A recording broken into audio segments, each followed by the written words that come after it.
tawagin na natin, daghag salamat kay niadto pa siya diri sa Manila para sa inyong tanan. Davao City Mayor and PDP Laban National Executive Vice President, Sebastian Z. Duterte! Ang ating kinikilalang si Baste.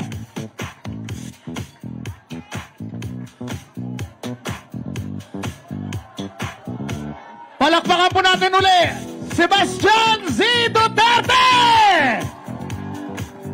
Nakikiusap po ako sa mga tao dito. Please, upo lang po. Upo.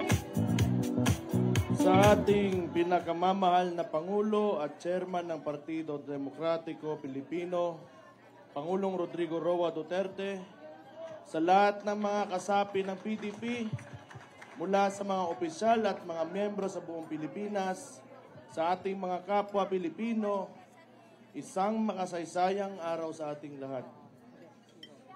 Taos puso ako nagpapasalamat sa bawat isa sa inyo sa patuloy na pagtitiwala sa Partido Demokratiko Pilipino at sa mga advokasya na ating ipinaglalaban. Isang malaking karangalan na makasama kayo sa hatikain ng mga Pilipino. Ang PDP ay maninindigan hindi lamang para sa atin nandirito ngayon, kundi para sa bawat Pilipino na siyang tunay na lakas at pundasyon ng ating partido. Higit 4 na dekada ang nakaraan na buo at nanindigan ng PDP laban upang tutulan ang mapang-abusong rehimeng Ferdinand Marcos Sr. Ngayon, ang buhay at kinabukasan ng mga Pilipino ay nalalagay na naman sa alanganin. Habang nagsusumikap tayong humakbang patungo sa isang maunlad na bukas, ay pilit naman tayong hinihila pabalik ng administrasyong ni Ferdinand Marcos Jr. sa isang mapang-abuso at mapagmalabis na pamahalaan. Minsan na nating naipakita at napatunayan na kaya nating ayusin ang sistema ng ating pamahalaan sa pamumuno ni Pangulong Rodrigo Duterte. Pinatunayan natin na kaya nating magsilbi sa bayan na may disiplina, sa sarili, walang kalabisan at walang pang-aabuso lalo na sa pera ng taong bayan. Huwag nating sayangin ang mandato na ibinigay sa atin ng ating mga kababayan. Huwag nating sayangin ang mga buhay na itinaya ng ating mga kapwa Pilipino, lalo na ng mga pulis at sundalo, para lamang maipaglaban ang kapayapaan at kalayaan ng ating bansa.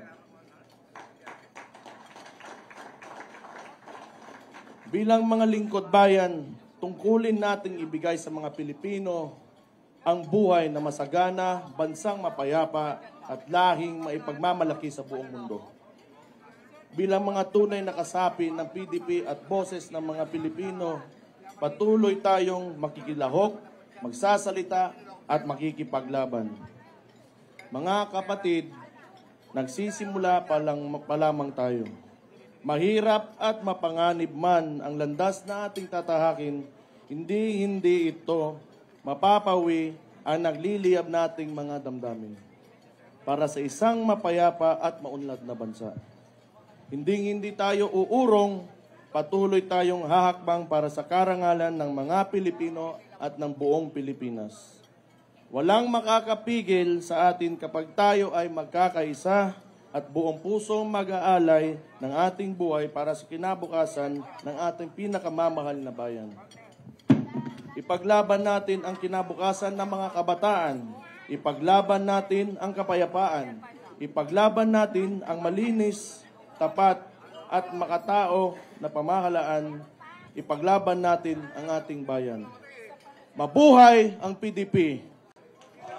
Mabuhay! Mabuhay ang Pilipinas! Mabuhay! Mabuhay ang Pilipino! Mabuhay! Maraming salamat sa inyo lahat. Mabuhay si Baste! Mabuhay kay Mayor Baste Duterte!